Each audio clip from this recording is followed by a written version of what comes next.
welcome back to our second conversation for this morning, and it's all about the National MSME Roadshow. So going on the road, and we have joining us on set Dr. Leroy Almendarez, and he is the Executive Director over at BELTRAIDE. Dr. Almendarez, good morning. Good morning to you both, and I like your new location, but yes, it's a pleasure being here.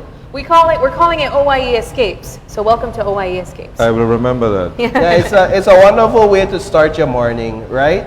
And so, Ms. Almendarez, first of all, let's talk a bit about the idea behind this MSME Roadshow. I know you guys were on last year discussing this very same initiative, but let's get a refresher on what the idea is. You know, you'd be surprised, it's 2 years ago. It's 2 years ago. Remember last year was the summit. Last year was the What summit. we do is every 2 years, it's one of them. So okay. 2022 was the first version of the roadshow. What we had been doing initially was to visit the MSMEs across the country, entrepreneurs. Because, you know, in some cases, they have certain challenges, and it's hard for them to come to us. And so we have been trying to go to them, working through the municipalities. But in 2022, I must say the idea came from the Prime Minister himself when he said he wanted this National MSME Roadshow. And knowing some of the challenges that we had, but we started the planning process. And it was quite a success. As a matter of fact, in 2022, we visited 10 different locations. And from those locations, you know, many entrepreneurs, as you may know, they don't see themselves as a business. And so the first day, it was a 3-day thing, and it's still a 3-day thing. In some cases, it's 2 days. Why am I a business? What kind of model should I be engaged in? How do I price my products? And so we call that first day what is called a boot camp. In other words, you sit there for a number of hours, and you're in just constant training and things like that. And then on the second day, one of the challenges that they had is formalization. To access a lot of the benefits, it's good for us to know where you are. And I have to keep repeating this because too often they believe that if we tell you, come and register, it's because I need to tax you, or I want to tax you, or I see how long you haven't been paying taxes. And it's really not the truth. The number of initiatives that are now in place where you can get exemptions if you want to do business, if you want to expand and you need to import. But it's good for you to have that TIN number, which means you have to be registered. And remember, with taxes, with respect to GST, if you don't meet that threshold, you don't pay. The business tax is 1.75%. And so on the second day, we brought all the tax people, the social security, the commercial banks, if you wanted to get a loan, for example, what's the process. And on the third day, we had what is called an expo, a pop-up shop. Yes. And you hear about pop-ups a lot these days, and so in each location, businesses could actually come out, bring your products. And we collected data because we also get, you know, help to register individuals. And what we found out is that most of those who came out were women. And it contradicts certain things because women have a harder time getting a loan, right? They say they are non-bankable in some cases. Not only that, if you weren't measuring or looking at these, you would have thought, but most of the people who do business are men, and that's not really true. So over 53% of them were women. And when we gathered that data, and we found out how receptive those businesses were, we said, you know, at some point in time, this is something we need to do again. But the following year was the summit. And so some of those things, the information collected fed into the summit, which we had in San Pedro last year. So this is the second version, but this time we're going to 12 locations, not 10, but 12. And so the team is now in planning. It launches on June the 13th in Orange Walk. And then from Orange Walk, we go to Punta Gorda, come back to Corozal. We have now included Hopkins. We included Benque. So we're really blanketing the country. And what we want to do, and we're working through the municipalities because we don't have offices all over the country. And so working through the municipalities help us to at least inform. And thanks for the invitation because this also helps us to inform those entrepreneurs come out. Yeah. I wanna look really quickly at the objective of the MSME Roadshow and of course the summit, as you mentioned, which is interchangeable from the BELTRAIDE, and how these two particular products support the broader vision of BELTRAIDE and what they seek to achieve. And I need to specify that, you know, really we're an executing arm, you know, even though BELTRAIDE might take the leadership, it's really a government initiative. But let me say this, when you look at statistics, over 70% of employment comes from this sector, the micro, small and medium enterprises. The second thing is we're looking at MSMEs now from three spheres. It's like breaking the economy into blue, green and orange. Yes, we had that conversation, yes. So therefore, you can have orange entrepreneurs, the creative industry, anything that utilizes the intellectual property of the individual and your own creativity is a means to an end when it comes to earning. The green economy.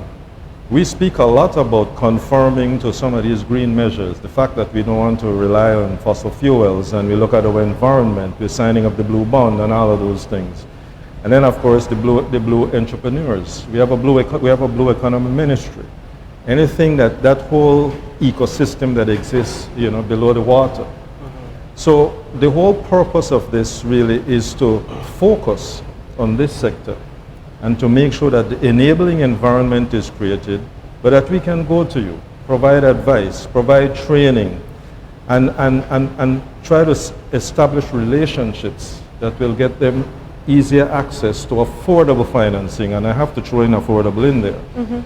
But I must also say this, that last year when the new Fiscal Incentive Act was amended in 2023, later on in the year, the definition of MSME expanded. So what was considered, you know, we used to think only the mom and pop. No, that's micro. If I just give you a broad definition, it's less than 200,000 up to 30 million. So those who might have been considered large in the past, some of them are not factored in here.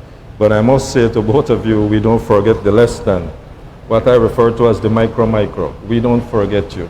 As a matter of fact, the Act speaks specifically to MSMEs on how they can access certain benefits if they would want to import, right?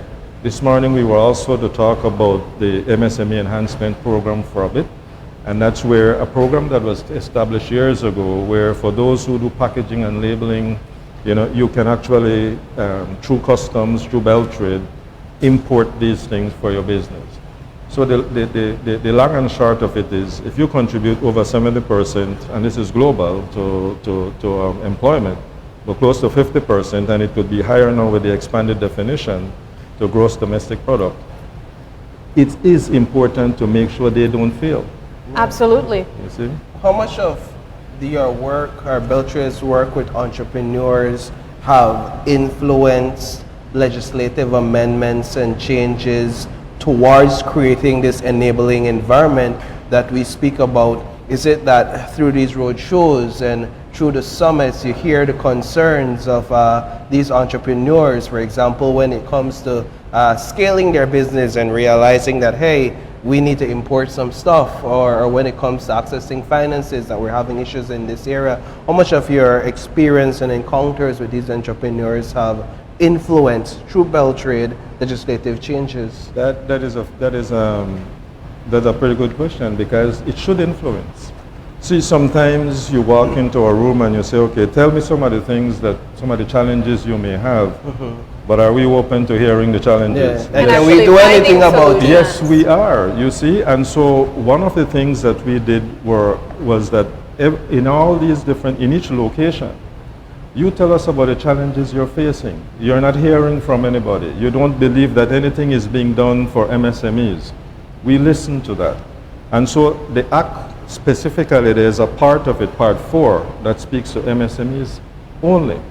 In other words, if you're an MSME, to register now, it's much easier. If you were informal and you register now, you still have an amnesty up to October 31st. That means you don't really have to be, you won't be retroactively taxed. That kind of thing. If in terms of your application, the application process is much simpler as well. And so that then triggers these changes in policy. because there's an MSME policy. But also on the February the 15th, we launched what was called BIBCAP, and that was looking wholesomely at the environment in which you operate. And so it doesn't matter how small you are in fact taken into consideration. So for us going now to these different locations and meeting again, we will be collecting more data because we still need to know how many MSMEs operate within this country. In our database at our Small Business Development Center, we have over 2,000 of them registered there. But we still need to know, and we still need to know those who want to move from informal to formal, so that data can be registered. We know how to help them. We know how to target orange, green, and blue, because as again, there's an industrial policy that is being established as well. And it will make us, this month for us is National Competitiveness Month. And so we want to ensure that the competitive nature of these MSMEs is really taken into focus. Let's look at the different locations and the dates. How can these MSMEs, these entrepreneurs take advantage of the locations and the dates, and where can they find you? On the first, we start in Orange Walk. It's June the 13th to the 15th, and it does take into consideration, those surrounding areas, San Estevans and Pablo, all of those villages that are there. They can actually will then be able to go to Orange Walk town, for example.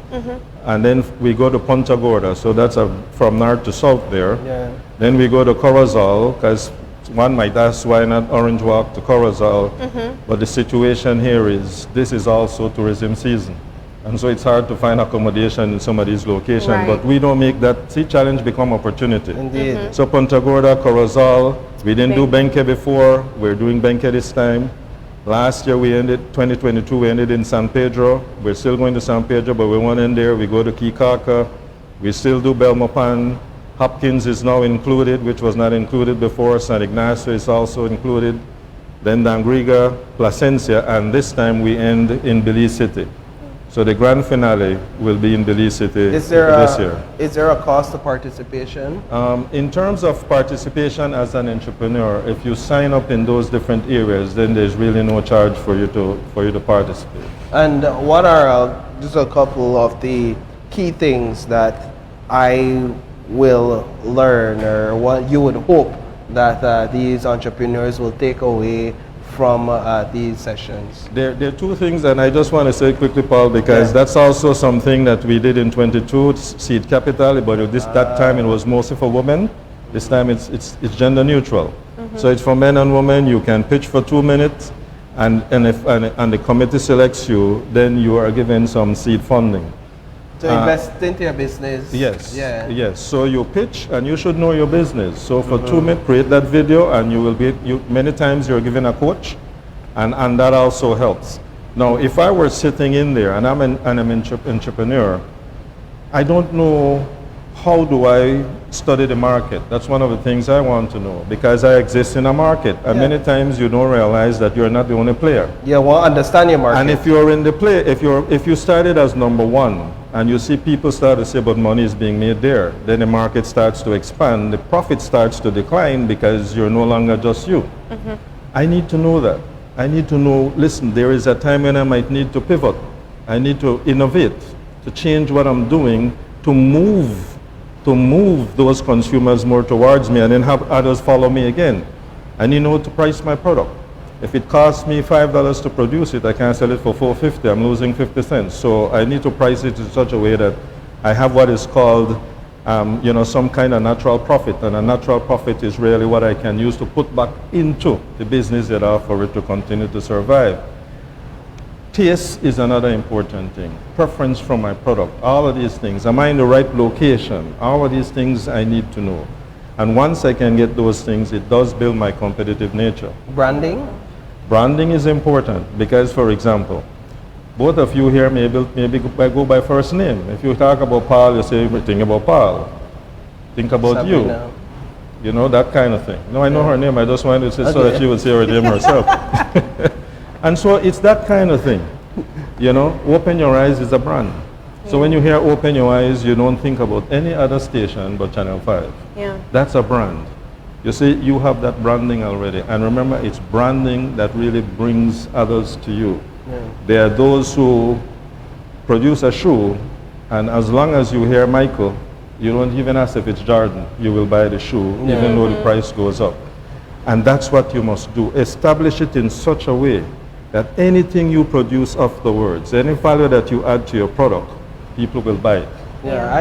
Miss I like Dr. that part. Almendarez, I am always encouraged by the work that I see BELTRAIDE doing when you guys are engaging entrepreneurs. I no longer view it as just an office in Belmopan, but actually as an organization and entity engaging and benefiting entrepreneurs across the country. So I want to say kudos to you and your team for your hard work and all the good you're doing for entrepreneurs and MSMEs in the country. And if I could just quickly say this, just to follow up on you said, I sing this song, I don't sing it, I say it to the team.